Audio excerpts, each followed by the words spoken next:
जय श्री राम दोस्तों, स्वागत है आपका हमारे चैनल जी के मास्टर हिंदी पर। आज हम पढ़ेंगे प्राचीन भारत की कला, संस्कृति और विज्ञान पार्ट 3 एग्जाम में आने वाले महत्वपूर्ण एमसीक्यू के साथ। तो चलिए शुरू करते हैं। 31वां सवाल, भारत में सबसे प्राचीन पत्थर की मूर्तियां किस काल की हैं? ए. हड़प्पा काल, बी. मौर्य काल, सी. गुप्त काल, डी. वैदिक काल।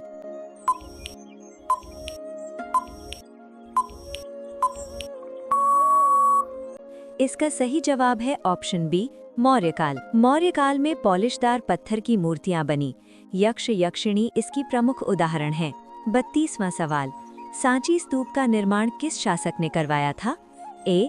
बिंबिसार, बी. अशोक, सी. कनिष्क, डी. हर्ष।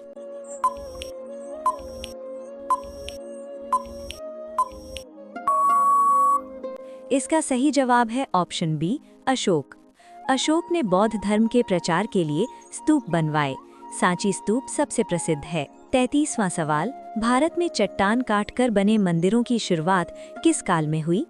ए. मौर्य काल, बी. गुप्त काल, सी. राष्ट्रकूट काल, डी. चोल काल।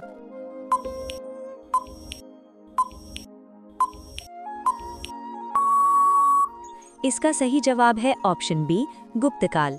गुप्त काल में गुफा स्थापत्य विकसित हुआ। अजंता इसका उदाहरण है। 34वां सवाल, नाट्य शास्त्र के रचयिता कौन थे?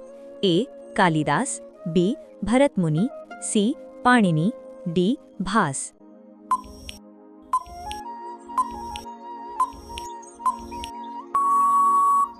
इसका सही जवाब है ऑप्शन बी, भरत मुनि। नाट्यशास्त्र नृत्य, संगीत और नाटक का ग्रंथ है। इसे भारतीय कला की आधारशिला माना जाता है। 35वां सवाल, प्राचीन भारत में मंदिर वास्तुकला की नागर शैली कहाँ विकसित हुई? ए. दक्षिण भारत, बी. मध्य भारत, सी. उत्तर भारत, डी. पूर्वी भारत।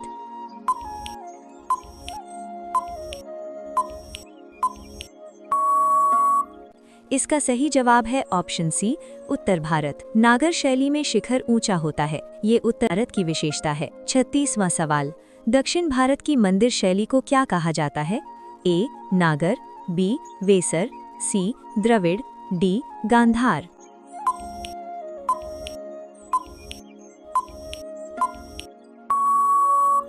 इसका सही जवाब है ऑप्शन सी, द्रविड़।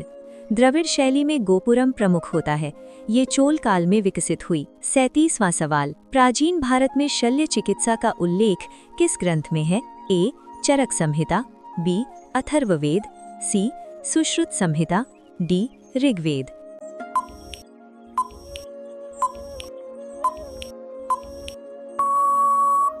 इसका सही जवाब है ऑप्शन सी, सुश्रुत संहिता। इसमें ऑपरेशन की विधियां बताई गई हैं।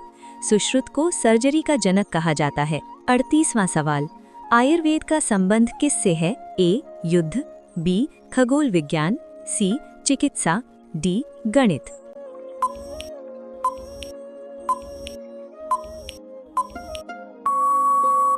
इसका सही जवाब है ऑप्शन सी, चिकित्सा।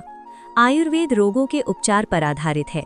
ये प्राचीन भारतीय चिकित्सा पद्धति है। 39वां सवाल, पंच सिद्धांतिका के लेखक कौन थे? ए.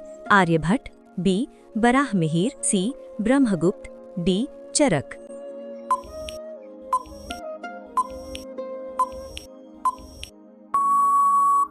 इसका सही जवाब है ऑप्शन बी, बराहमिहिर। ये खगोल विज्ञान पर आधारित ग्रंथ है। इसमें 5 सिद्धांतों का वर्णन है। 40वां सवाल, आर्यभट्ट ने किस ग्रह के घूर्णन की सही व्याख्या की? ए. सूर्य, बी. चंद्रमा, सी. पृथ्वी, डी. मंगल।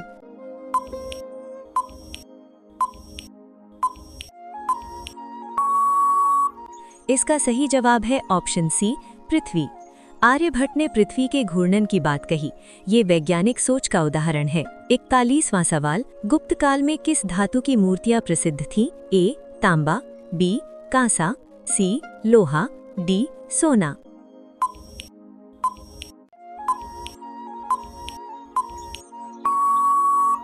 इसका सही जवाब है ऑप्शन बी, कांसा। गुप्त काल में कांस्य मूर्ति कला उन्नत थी। सुल्तानगंज की बुद्ध मूर्ति प्रसिद्ध है। 42वां सवाल, भारत की सबसे प्राचीन विश्वविद्यालय कहाँ स्थित थी? ए. नालंदा, बी. तक्षशिला, सी. विक्रमशिला, डी. वल्लभी।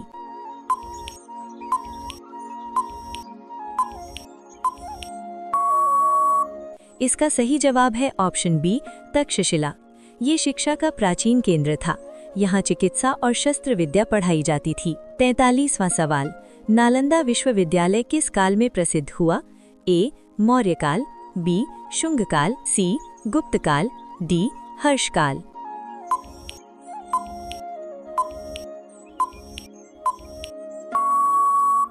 इसका सही जवाब है ऑप्शन सी, गुप्त काल। गुप्त शासकों ने इसका संरक्षण किया। ये बौद्ध शिक्षा का केंद्र था। 44वां सवाल, प्राचीन भारत में चित्रकला का सर्वश्रेष्ठ उदाहरण कहाँ मिलता है?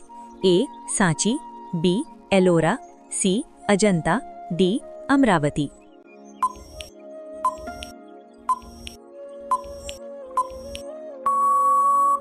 इसका सही जवाब है ऑप्शन सी, अजंता। अजंता की भित्ति चित्रकला विश्व प्रसिद्ध है।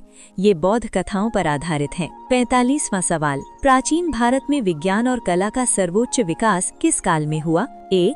मौर्य काल, बी. कुषाण काल, सी. गुप्त काल, डी. हर्ष काल।